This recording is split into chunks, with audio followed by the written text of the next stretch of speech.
कोण होतीस तू, काय झालीस तुझ्या आजच्या भागाची सुरुवात होते विद्या आणि कावेरी पासून. आहो, मी लावलं असतं असं म्हणते आता कावेरी, कारण आता विद्या यशनी दिलेली क्रीम घेऊन आलेली असते ना. तर आता विद्या क्रीम लावते कावेरीच्या हातावर आणि म्हणते लावायचं असलं असतं तर कधीच लावलं असतं ना.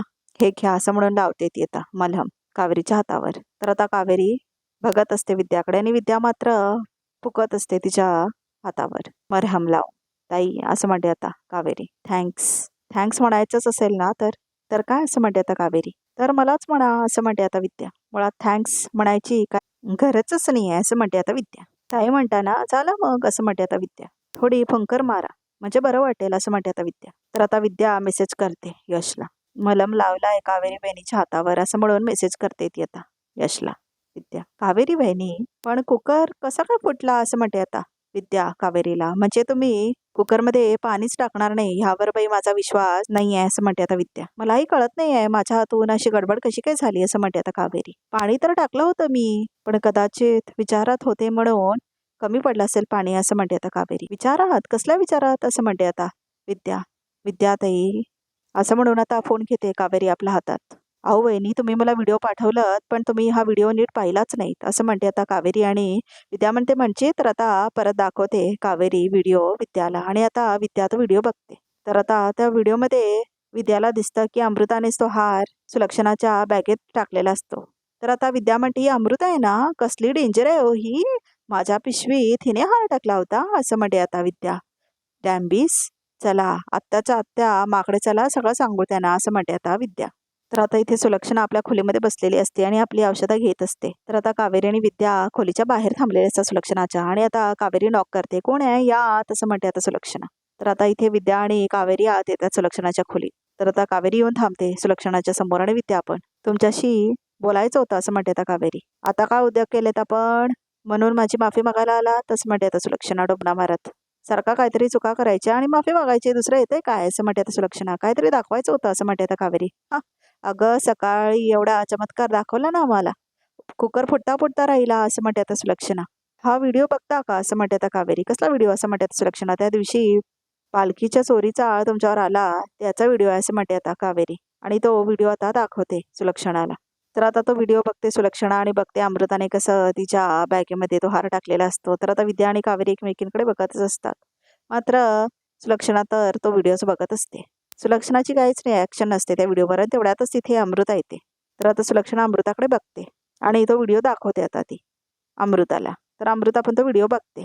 तर आता त्या व्हिडिओमध्ये अमृता कसं सुलक्षणाच्या बॅगेमध्ये तो हार टाकलेला असतं ते दाखवलंय. मावशी मी म्हटलं होतं ना हे होणार असं म्हणते आता अमृता. तर आता सुलक्षणा चिडून बघते कावेरीकडेच. तर आता विद्या आणि कावेरीला कळतच नाही का होतंय म्हणून. तर आता सुलक्षणा म्हणते साहजिकच आहे. कावेरी तुला का वाटलं मला यातलं काहीच माहित नाही आहे का असं म्हणते आता सुलक्षणा. म्हणजे असं म्हणते आता कावेरी. अमृताने सगळं मला सांगितलंय ह्याच्या आधीच असं म्हणते आता सुलक्षणा. तर आता फोन देते सुलक्षणा कावेरीला परत. आई आणि मावशीची पुन्हा मैत्री व्हावी, आईच्या मनात सुलक्षणा मावशीबद्दल जी मैत्रीची भावना आहे ती पुन्हा जिवंत व्हावी म्हणून मला मनावर दगड ठेवून सगळं करावं लागलं असं म्हणते आता अमृता. अहो पण मावर तुमच्यामुळे इतके मोठे आरोप झाले आणि तुम्ही असं म्हणते त्या कावेरी. पण या दोघींना एकत्र आणण्यासाठी माझ्याकडे दुसरा कोणताच पर्याय नव्हता असं म्हणते आता अमृता. आणि तुम्ही पाहिलंत ना माझ्या आईचं मन खरंच बदललं असं म्हणते आता अमृता. कावेरीला कळतच नाही काय होतंय ते म्हणून. तर आता सुलक्षणा मात्र मान खाली घालून बसते. तर अमृता म्हणते मावशी माझी पद्धत चुकली पण माझा हेतू वाईट नव्हता असं म्हणते आता अमृता. तर आता सुलक्षणा हसते तिच्याकडे बघून. पण तरीही तुला जर वाटत असेल माझं चुकलं तू मला देशीलची शिक्षा मी भोगायला तयार आहे असं म्हणते आता अमृता सुलक्षणाला. तर सुलक्षणा म्हणते हेतू महत्वाचा त्यापेक्षा मोठं काहीच नाही. कावेरी दुसऱ्यांच्या चुका शोधण्यापेक्षा त्याच्या मागचा हेतू त्यात काय चांगला आहे हे शोधण्याचा प्रयत्न कर, ती नजर ठेव असं म्हणते आता सुलक्षणा कावेरीला, जी तुझ्याकडे नाहीये. तर आता सुलक्षणा उभारते. जेव्हा समोरच्याकडे आपण एक बोट दाखवतो ना तेव्हा उरलेली 3 बोटं ही आपल्याकडेच असतात असं म्हणते आता सुलक्षणा. हे कायम लक्षात ठेव. आणि आपण जसं जग बघतो तसंच ते आपल्याला दिसत असतं. आपण चांगलं तर जग चांगलं असं म्हणते आता सुलक्षणा. आणि आपण वाईट तर जगही वाईट असतं. तेव्हा दुसऱ्यांच्या चुका शोधण्यापेक्षा स्वतः कशा चुका करणार नाही आपण याच्याकडे लक्ष दे असं म्हणते आता सुलक्षणा. स्वतःची चूक सुधारण्याचा प्रयत्न कर. आलं लक्षात असं म्हणतात आता सुलक्षणा कावेरीला. कावेरी मात्र मान खाली घालते. पानं वाढा लगे असं म्हणते आता सुलक्षणा. आणि अमृताने सकाळी जसं पान वाढलं होतं ना तसं वाढण्याचा निदान प्रयत्न तरी कर असं म्हणते आता सुलक्षणा. जा असं म्हणते आता सुलक्षणा कावेरीला. तर आता बघा इथे प्रेक्षक हो कावेरी आपल्या तोंडावर पडलेली असते. तर आता विद्याचा परत मोनोलॉग चालू होतोय. तर आता ती कॅमेराला बोलवते शिक्ष म्हणून. हे अमृता म्हणजे ना मला जरा बैताडच प्रकरण दिसून राहिलं. आता त्यांची मैत्री व्हावं म्हणून एवढं करावं. बिचारी माय कावेरी बहिणी साऱ्याचं सारं करते पण त्यांचं ना एकच चुकतंय मार्केटिंग. आता आपल्याला कुठलं प्रॉडक्ट विकायचं असतं तर मार्केटिंग लागतेच ना. आणि धर्माधिकाऱ्यांचं घरच आहे. देखल्या दिवाले थंडावं तसं म्हणते विद्या. घे मार्केटिंग मार्केटिंग पाहिजेत असं म्हणते आता विद्या. जा तुम्ही असं म्हणते आता ती विद्या. असं म्हणते आता सुलक्षणा. करते करते मी असं म्हणते आता विद्या. काय असं म्हणते सुलक्षणा. मार्केटिंग असं म्हणते आता विद्या. काय मार्केटिंग असं म्हणते सुलक्षणा. तर मदत करते असं म्हणते आता विद्या. तेच सांगते तिला मदत करायची नाही असं म्हणते आता सुलक्षणा. नाही करत असं म्हणते आता विद्या. तर आता कावेरी वाढायला घेते पानं. तर आता तिला आठवतं यशने कसं शिकवलेलं असतं ना तिला की कसं पदार्थ वाढायचं ते. म्हणजे ताटाच्या उजव्या बाजूला असतात मेन कलाकार जसं की भाज्या असं म्हणतो यश. आणि तिला दाखवलेलं असतो ना शिकवलेलं असतो ते सगळं तिला आठवतं. आणि डाळ आणि कसं चपाती वगैरे वाढायचं असतं ते सगळं दाखवलेलं असतं ना तिला. ते सगळं आठवतं तिला आता. आणि त्याच्याप्रमाणे आता ती पानं वाढते. सोपं आहे राहील ना लक्षात असं म्हणतो आता यश. ये बाळा असं म्हणून आता विद्या तिच्या मुलगीला घेऊन येते. कावेरी वहिनी आळूला तुम्हाला काहीतरी सांगायचं आहे. बाळा जे मला सांगितलंय ते काकूनं सांग असं म्हणते आता ती आरू. कावेरी काकू आम्ही आत्याने कुकरमधून पाणी काढून फेकून दिलं होतं. काय असं म्हणते आता कावेरी. हो असं म्हणते आता ती मुलगी. आणि ती किचन मधून जाता जाता हसत होती असं म्हणते ती. आई मी आता खेळायला जाऊ का असं म्हणते आता आरू. तर विद्या म्हणते हो जा बाळा. बघितलं कावेरी वहिनी असं म्हणते आता विद्या. मला आधीपासूनच डाऊट होता कोणीतरी मुद्दामून केल्याशिवाय नाही होत तसा कुकर फुटणार. आता चला लगेच जाऊन सांगूया मला सगळं असं म्हणते आता सुलक्षणा. तेवढ्यातच यमुना येते तिथे. तर आता विद्या घाबरते बघून यमुनाला. तुम्ही कशाला सांगताय असं म्हणते आता यमुना. कावेरी आणि विद्याला मीच सांगते असं म्हणते आता यमुना. हो ते सगळं मीच केलं असं म्हणते आता यमुना. पण का यमुना ताई असं म्हणते आता कावेरी. कारण मी मुलगी आहे या घराची असं म्हणते आता यमुना. पण या घरातल्या सुनाने माझे सगळे हक्क माझ्याकडून हिरावून घेतलेत कावेरी असं म्हणते आता यमुना. कुठल्याच बाबतीत कोणाला ह्या यामीची आठवण नाही येत असं म्हणते यमुना. यमुना म्हणजे सगळ्यांना त्यांची शत्रू वाटते. तर आता कावेरी येते यमुनाकडे. तुम्हाला वाटतंय तसं काही नाही आहे असं म्हणते आता कावेरी. तसंच आहे असं म्हणते आता यमुना. तसंच आहे कावेरी असं म्हणते आता यमुना. विद्या तुला माहित नाही का ग मी इथे का राहते असं म्हणते आता यमुना. कावेरी माझ्या नवऱ्याने मला फसवलंय म्हणून मी राहते इथे असं म्हणते आता यमुना. माझ्या मुलाला घेऊन. मला नसेल वाटत छान संसार करावा हक्काने स्वतःच्या घरी राहावं. वाटतं अगं मला हौस नाही आहे इथे आश्रितासारखे राहण्याची. पण लयलाच आहे माझा म्हणून इथे राहावं लागतंय मला असं म्हणते आता यमुना. तू सांग ना काय माझ्या नावावर माझ्या पार्थच्या नावावर काहीच नाही आहे असं म्हणते आता यमुना. कावेरी वाईट वाटेल तुला पण ह्या घरात सगळे चिकूचा विचार करतात म्हणून तुला काय वाटत नाही. पण माझं तसं नाही आहे. माझ्या पार्थला नेहमी डावळलं जातं नेहमी. तुझ्या चिकूचं फ्युचर आहेच सेफ. हिच्या आळूचं आहेच सेफ फ्युचर. पण माझ्या पार्थचं काय. त्याच्या फ्युचरचा कधीच कोणी विचार नाही केला. माझं त्याचं फ्युचर आहे का सेफ. हे सगळे विचार सतत माझ्या डोक्यात असतात ना म्हणून या फ्रस्ट्रेशनमध्ये मी हे केलं असं म्हणते आता यमुना. आणि मला जाऊन सांगायचं आहे ना जाऊन सांगा तिला म्हणजे तिलाही कळेल की काय चालू आहे असं म्हणते आता यमुना. या घरात नेहमी माझ्याकडे दुर्लक्ष होतं म्हणून मला हे करावं लागतं ग कावेरी असं म्हणते आता यमुना. आणि ती जोरजोरात रडते आणि म्हणते तुम्हाला नाही कळणार हे सगळं. आणि जोरजोरात रडायला लागते यमुना आणि पळून जाते तिथून. तर आता कावेरीकडे येते विद्या. या बाईला खरंच दुःख झालं की ऍक्टिंग करत होती ही असं म्हणते आता विद्या. तर आता कावेरी विचारत पडते आणि म्हणते काय म्हणून एक बायको म्हणून मुलगी म्हणून आपण त्यांचं फ्रस्ट्रेशन समजून घ्यायला हवं. सासर म्हणजे लग्न झालेल्या मुलीचा मोठा आधार असतो असं म्हणते आता कावेरी. त्या बाबतीत त्या दुर्दैवी आहेत असं म्हणते आता कावेरी. त्यांच्या मनातलं दुःख राग खंत कधीतरी बाहेर येणारच ना असं म्हणते आता कावेरी. त्या पण माणूसच आहेत. त्याने जे काही केलं ते चुकीचंच आहे.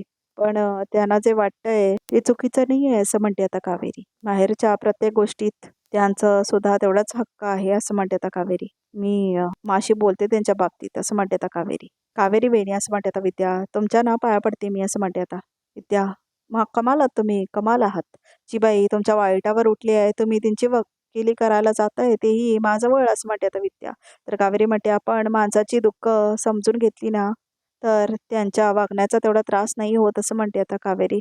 माशी बोलूयात असं म्हणते आणि कावेरी जाते तिथून ताटं झापून. तर आता इथे सुलक्षणा यमुनाला म्हणत असते जे आहे ते बोलून दाखवायचा माझा स्वभाव जरी असला ना तरी मी तुझी आई आहे असं म्हणते आता सुलक्षणा यमुनाला. तुला असं वाटलंच कसं की मला तुझी काळजी नाही आहे? हे बघ हे असले भलते सलते गैरसमज करून घेऊन ना लोकांचा जीव तू काय टांगतीनं लावणार आहेस का धोक्यात घालणार आहेस का असं म्हणते आता सुलक्षणा. आता खरं जर हा कुकर फुटला असता तर काय झालं असतं असं म्हणते आता सुलक्षणा. मामी असं म्हणते आता यमुना. पुरे असं म्हणते आता सुलक्षणा. यमुना मला मान्य आहे तुला माझा राग आला होता पण अगं आई आहे ना मी तुझी. असा गैरसमज तू कसं काय करून घेऊ शकतेस आणि कावेरी बरोबर तुलना करायची तुला काहीच गरज नाही आहे. मी तुला अजूनही माझी सून मांडलेली नाही आहे. तर आता पौर्णिमा मात्र खूप खुश होत असते हे सगळं बघून. हे तुला कोणी सांगितलं असं म्हणते आता यमुना. अमृताने सांगितलं असं म्हणते आता सुलक्षणा. तर तेवढ्यातच अमृता पाठीमागून येते आणि आता यमुनाच्या खांद्यावर हात ठेवते. आय एम सॉरी अमिताई असं म्हणते आता अमृता. तुला होणारा त्रास बघावला नाही म्हणून मीच सांगितलं मावशीला असं म्हणते आता अमृता. आणि तेवढ्यातच आता कावेरी आणि विद्या येऊन थांबलेले असतात दरवाजा बाहेर आणि सगळं बघत असतात बघा प्रेक्षक हो. तर आता यमुना फारते. अमृता म्हणते मावशी मला माफ कर पण मला असं वाटतंय की आपण ताईला समजून घ्यायला हवं असं म्हणते आता अमृता. सासर हा मुलीचा सगळ्यात मोठा आधार असतो. तर आता बघा प्रेक्षक अमृता तेच सगळं बोलते जे कावेरीने बोललेली असते ना किचनमध्ये तेच विद्यासोबत बोललेली असते ते. या आई या बाबतीत कम नशिबी ठरले. तर बघा प्रेक्षक अमृता सेम त्याच ओळी बोलती आहे जी कावेरी बोलली होती ना विद्याला सेम टू सेम. म्हणून अशी सैरभैर वागते ती असं म्हणते आता अमृता. तिचा राग तिचा दुःख तिचा खंत कुठून ना कुठेतरी बाहेर येणारच ना. शेवटी ती पण माणूसच आहे असं म्हणतात अमृता. आणि म्हणून जर ती का आपल्याकडे आधाराने बघत असेल तर मला असं वाटतं आपण तिला समजून घ्यायला हवं असं म्हणतात अमृता. ती जर तिच्या मुलाच्या भविष्याचा विचार करते आहे तर ह्यात काय चुकीचं आहे असं म्हणतात अमृता. तर आता यमुना अमृताला म्हणते थँक्यू अमृता. ह्या घरात मला कोणीतरी समजून घेणार आहे असं म्हणून मिठी मारते आता ती अमृताला. तर आता सुलक्षणा खूप खुश होते बघून. यमिताई थँक्यू का बोलतीयेस असं म्हणतात अमृता. मावशी मी आत्ताच सांगते हा लग्नानंतर तू मला जे काही देणार होतीस ते प्लीज नको देऊस असं म्हणते अमृता. ते सगळे अमिताईला दे आणि पार्थचं भविष्य सुद्धा सुरक्षित कर. तर आता पौर्णिमा ऐकून खुश होते. हे विद्या आणि कावेरीला मात्र शॉक बसतो. तर आता अमृता म्हणते मला काही नको आहे. अमृता जे यमुनाच्या वाटणीचं आहे आणि पारच्या वाटणीचं आहे ते त्यांना मिळणारच आहे असं म्हणते आता सुलक्षणा. तर आता कावेरी आणि विद्या एकमेकींकडे बघतात. तर आता विद्या आणि कावेरी किचनमध्ये येतात आणि आपल्या तंद्रीमध्येच असतात. कावेरी वहिनी असं म्हणते आता विद्या.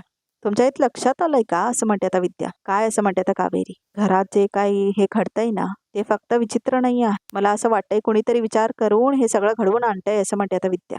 तर आता कावेरी म्हणते ती अमृता ना सतत मला मस्का मारत असते. मला ना अशीच लोक आवडतात. जरा जास्तच गोड नाही आहे का तिचं वागणं तुम्हाला काय वाटतं असं म्हणते आता विद्या. तर आता कावेरी विचार करायला लागते आणि म्हणते मलाही तिच्या जरा वागण्याचा प्रश्न पडलाय. म्हणजे मी जे यमुनाताईबद्दल बोलले अगदी तसंच हुबेहूब कसं काय ती बोलली असं म्हणते आता कावेरी. एक्झॅक्टली मलाही हेच बोलायचं आहे असं म्हणते आता विद्या. अमृतांना डेंजर वाटते काही ना काही गडबड वाटतेय. तिच्यावर ना नजर ठेवायला हवंय आपल्याला असं म्हणते आता विद्या. तर आता अमृताचा आवाज येतो हे बघ म्हणून खेळताना चिकू बरोबरचा. हा असं वगैरे खेळत असते ती. तीच आहे चला नजर ठेव असं म्हणते आता विद्या. हे बघ हे बघ हे बघ हे बघ हे बघ हे बघ. तर लांब थांबून विद्या आणि कावेरी बघत असतात अमृता आणि चिक्कूकडे. तर आता चिक्कू रडतो. काय अरे काय हे काय पोट आहे काय ड्रम आहे तुझं असं म्हणते आता अमृता चिक्कूला. दिवसभरात किती शू करतोस माझा दुसरा ड्रेस खराब करायचा असं म्हणते आता अमृता आणि रडवते चिक्कूला जोरात. तर आता विद्या आणि कावेरी लांबून बघत असतात. हे बस बरं इथे असं म्हणते आता अमृता. तसेही तुझे खोटे लाड करून मला कंटाळा आलाय असं म्हणते आता अमृता. बस इथे असं म्हणते आणि निघून जाते तिथून अमृता. तर आता विद्या आणि कावेरी बघतात ते. तर आता कावेरी येते आणि चिक्कूकडे जाते. तर चिक्कू खूप जोरात रडत असतो आता.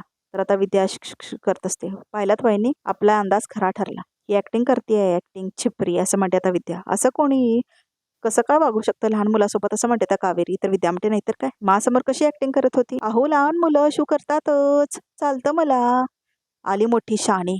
हिचे ना खायचे दात वेगळे आहेत आणि दाखवायचे वेगळे आहेत असं म्हणते आता विद्या. नक्कीच काहीतरी गडबड आहे असं म्हणते आता कावेरी.